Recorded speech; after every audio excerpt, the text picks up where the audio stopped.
The Midnight Hauntings.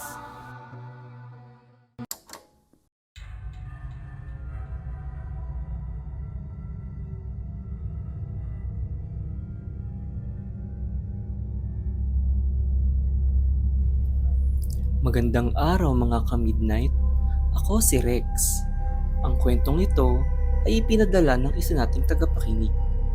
At ito ay tungkol sa isang lalaki na nakaranas ng kababalaghan simula nang marinig ang kakaibang pabasa ng mga kapitbahay niya nung mahal na araw. Tuwing mahal na araw ay nakasanayan na natin ang makarinig ng mga kanta ng mga pabasa. Ngunit kaming mga bagong henerasyon ay hindi gaanong pamilyar sa mga ito. Kaya naman, hindi ko namalaya na kakaibang pabasa na pala ang narinig ko noon. Ako po si Agustin at nangyari ang aking kwento noong nakaraang Semana Santa, kung saan ako ay kinailangang umuwi sa probinsya ng aking lola para magbantay ng kanyang bahay. Siya ay magpapagamot sa Maynila at saktong gusto kong magbakasyon. Ilang beses na akong nakabisita sa bahay ni Lola, ngunit ang laging tumatatak sa akin ay ang hindi niya mga kasundong kapitbahay. Lagi niyang sinasabing mga aswang ito, kaya naman iniiwasan namin sila ng aking pamilya simula nung bata pa ako. Mabait at maamo si Lola Nida sa akin, kaya bukal sa loob ko ang bantayan ng bahay niya, kahit nakakatakot ang mga kapitbahay.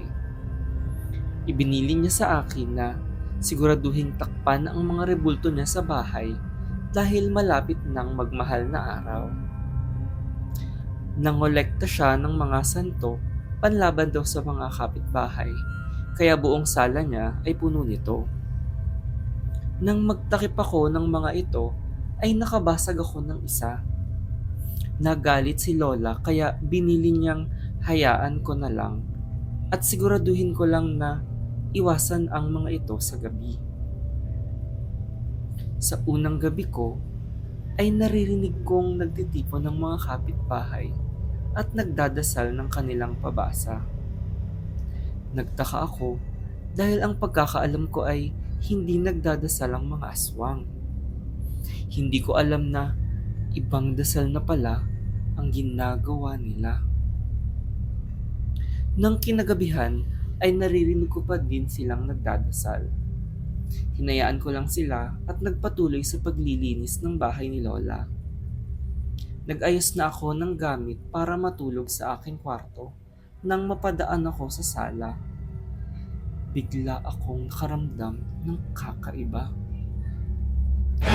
Habang dahan-dahan akong naglalakad, ay napansin kong biglang gumalaw ang mata ng isang rebulto.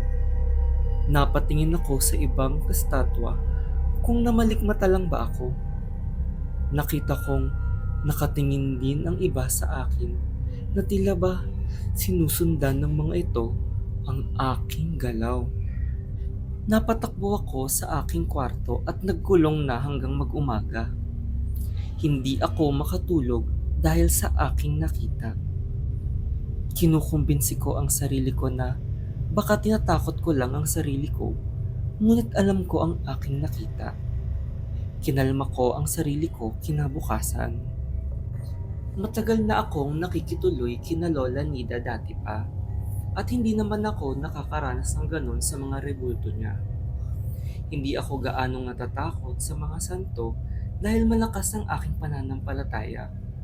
Naisip kong baka dahil hindi ko natakpan ang mga ito. Maayos kong tinaklupan ang mga ito at siniguradong hindi sila mabasag. Pakiramdam ko ay hindi naman dahil sa pagkabasag ko ang dahilan ng pagpapakita nila sa akin. Maya-maya ay may napansin akong mga kumakanta na naman na kapitbahay.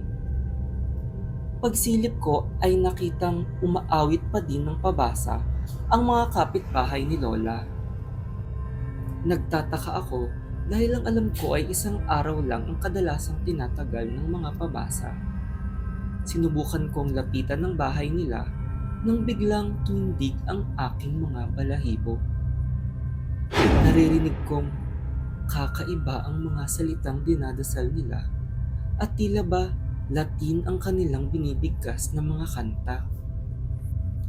Naalala ko bigla ang kwento ni Lola sa akin na may ibang dasal ang mga aswang at nagdiriwang daw sila tuwing kamatayan ni Jesus. Nagkulong lang ako sa bahay buong gabi at nag-aabang sa mga pinto at bintana. Lumalakas daw kasi ang mga aswang kapag Semana Santa, kaya natatakot akong baka puntahan nila ako dito sa bahay at ako ang kanilang mabiktima. Sinubukan kong matulog, ngunit hindi na ako mapakali. Iniisip ko ang mga itsura ng mga aswang na kapitbahay namin. Nang magmamadaling araw na, ay di ko na malayang ako pala ay nakaidlip na sa pagod. Naalimpungatan ako bigla at napasigaw sa aking nakita. Nakatitig sa akin ang hile-hilerang mga mukha ng santo habang ako ay natutulog. Nagmamadali akong lumabas sa aking kwarto at tumakbo papuntang kwarto ni Lola. Nang madaanan ko ang sala, ay wala na dito ang mga rebultong nakatayo. Nanginginig ako sa takot dahil sa aking nakita.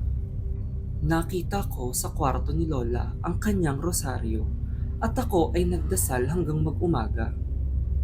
Nagising na lang ako na matirik na ang araw at naririnig ko pa din ang mga kapitbahay na kumakanta pa. Naisip kong tawagan na si Lola Nida at humingi na ng tulong.